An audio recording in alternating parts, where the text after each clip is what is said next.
Friends எல்லாருக்கும் வணக்கம். இந்த வீடியோவில் நம்ம கிராம ஊராட்சி செயலாளருக்கான செலெக்ஷன் லிஸ்ட்டை தான் பார்க்க போகிறோம். ஸோ செலெக்ஷன் லிஸ்ட் பார்த்திங்க அப்படின்னா இந்த வாரத்தில் நமக்கு செலெக்ஷன் லிஸ்ட் வருவதற்கான அதிகப்படியான சான்ஸ் இருக்குது. குறிப்பாக இந்த வாரங்களில் வந்தது அப்படின்னா உங்களுக்கு ரிசல்ட், அதாவது செலெக்ஷன் ரிசல்ட் எப்படி வரும், உங்களுக்கு கால் லெட்டராக வருமா, இல்லை செலெக்ஷன் லிஸ்ட் வெப்சைட்டில் வருமா, இல்லை உங்களுக்கு மெசேஜ் ஆர் மெயில், என்ன மாதிரி எப்படி பார்த்திங்க அப்படின்னா தெரிஞ்சு கொள்வது.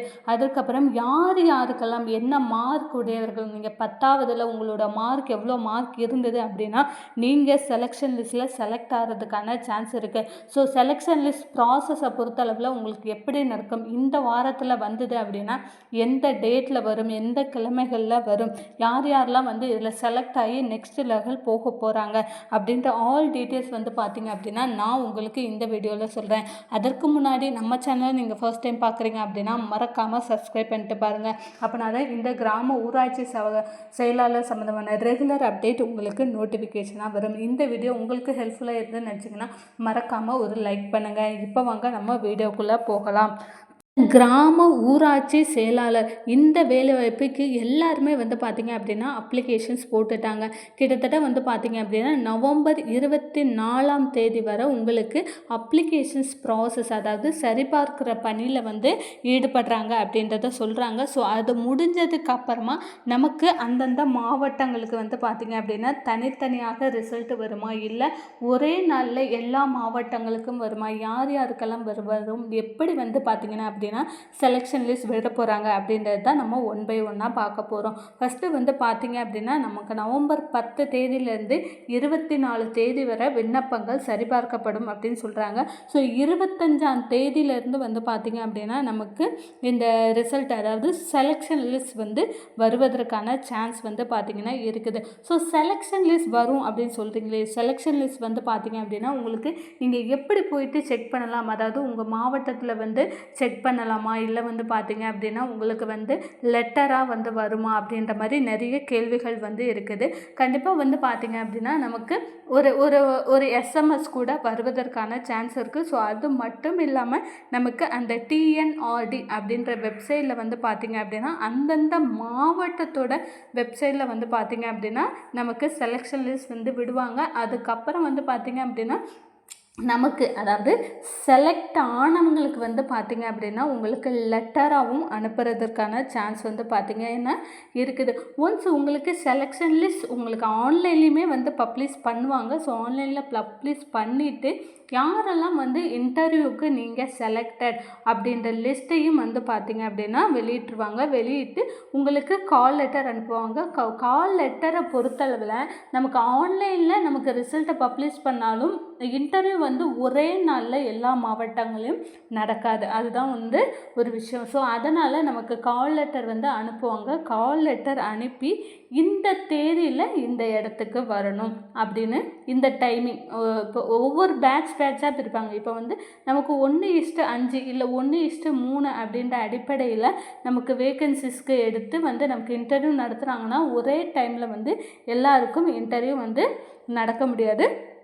ஸோ அதனாலேயே கால் லெட்டர் அனுப்பி நமக்கு டைமிங் வித் டைமிங்கோடு பார்த்திங்க அப்படின்னா நமக்கு அப்படியே அனுப்புறதுக்கான சான்ஸ் இருக்குது.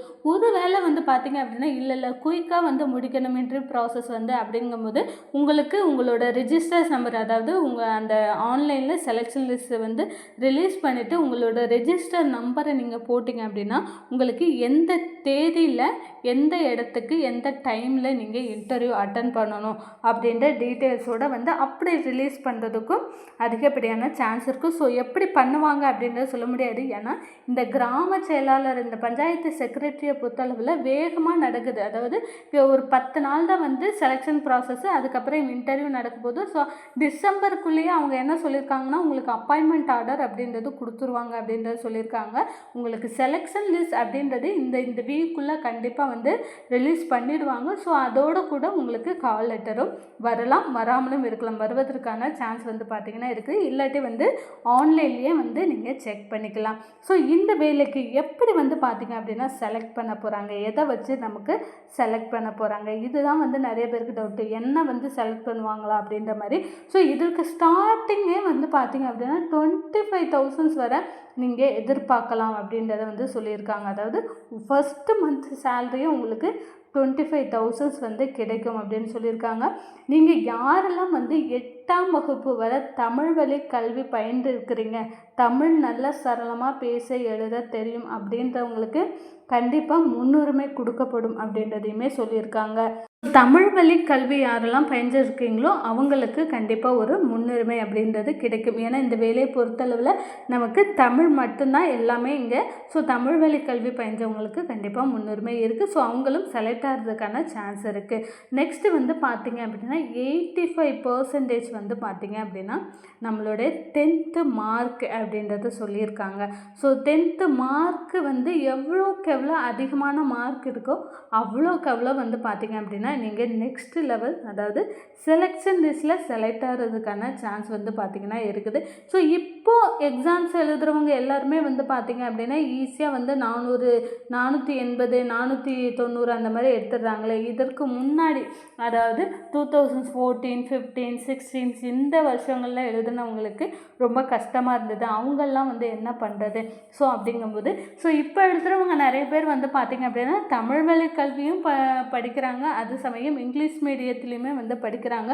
ஸோ இரண்டும் கலந்து தான் வந்து பார்த்திங்கன்னா அப்ளை பண்ணியிருப்போம். இந்த தமிழ் வழி கல்விக்கான சான்றிதழ் வந்து நீங்கள் சமர்ப்பிச்சிருந்தீங்க அப்படின்னா உங்களுக்கு கண்டிப்பாக கிடைக்கிறதுக்கான சான்ஸ் இருக்குது.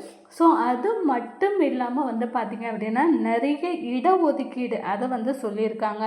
ஸோ இடஒதுக்கீடை பொறுத்தளவில் யாருக்கெல்லாம் முன்னுரிமை இருக்குது, யாருக்கெல்லாம் முன்னுரிமை இல்லை அப்படின்றதுமே வந்து எல்லாருக்கும் தெரியும். ஏதாவது ஒரு முன்னுரிமை சான்றிதழ் முக்கியமாக வந்து உங்களுடைய கம்யூனிட்டியில் உங்களோட கம்யூனலில் வந்து பார்த்திங்க அப்படின்னா உங்கள் மார்க் வந்து அதிகமாக இருக்குது, 460 தான் உங்களோட கம்யூனிட்டியில் உங்கள் டிஸ்ட்ரிக்டில் அதிக மார்க்குனா நீங்கள் செலக்ட் ஆகலாம்.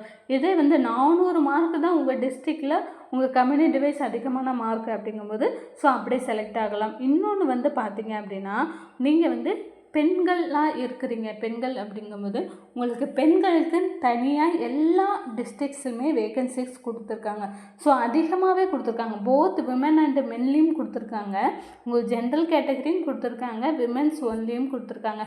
ஸோ நீங்கள் வந்து இதெல்லாம் பார்த்து நீங்கள் செலக்ட் பண்ணியிருந்தீங்க அப்படின்னா விமென்ஸாக இருக்க பட்சத்தில் விமென்ஸுக்கு ப்ரையாரிட்டி கொடுத்து கண்டிப்பாக நீங்கள் செலக்ட் ஆகிறதுக்கான சான்ஸ் இருக்குது. ஸோ இந்த மாதிரி தான் வந்து செலக்ட் பண்ணுவாங்க. உங்களுடைய மார்க்கு ப்ளஸ் உங்களுடைய இட ஒதுக்கீட்டின் அடிப்படையில் தான் வந்து பார்த்திங்க அப்படின்னா நமக்கு செலெக்ஷன் லிஸ்ட் அப்படின்ற ஒன்று செலக்ட் ஆகி வரும். ஸோ அதில் செலக்ட் ஆகிறவங்க எல்லாருமே வந்து பார்த்திங்க அப்படின்னா நெக்ஸ்ட் லெவல் இன்டர்வியூக்கு போவாங்க. இன்டர்வியூ பொறுத்தளவில் நமக்கு 15 மார்க்கு தான். ஈஸியாகவே வந்து பார்த்திங்க அப்படின்னா நம்ம 15 மார்க்குக்கு இன்டர்வியூ அட்டன் பண்ணலாம். ஸோ செலெக்ஷன் ப்ராசஸை பொறுத்தளவில் நமக்கு இந்த மாதிரி தான் இருக்கும். மேலும் இந்த கிராம ஊராட்சி செயலாளர் சம்மந்தமான ரெகுலர் அப்டேட்டுக்கு மறக்காமல் நம்மளுடைய சேனலை ஒரு சப்ஸ்கிரைப் பண்ணுங்கள். இந்த வீடியோ உங்களுக்கு ஹெல்ப்ஃபுல்லாக இருந்துன்னு வச்சிங்கன்னா மறக்காமல் ஒரு லைக் பண்ணுங்கள். தேங்க்யூ.